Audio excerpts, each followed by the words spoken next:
19th century cobblestone buildings at South Park Avenue and Illinois Street were severely damaged by the Buffalo blizzard. You can see right now the collapse of part of the roof and walls that have fallen out and just crumbling brick all over.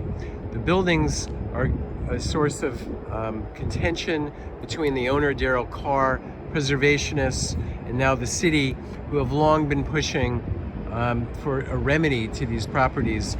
Right now, Judge Patrick Carney has signaled he's going to make a decision on January 20th, and he noted the condition of these buildings after the blizzard. So it's possible the judge could decide to render a decision in favor of demolition of these historic properties, the most historic properties in the Cobblestone District.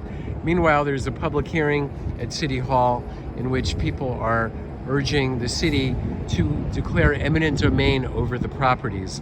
We'll see what happens there. There will be no immediate decision on that.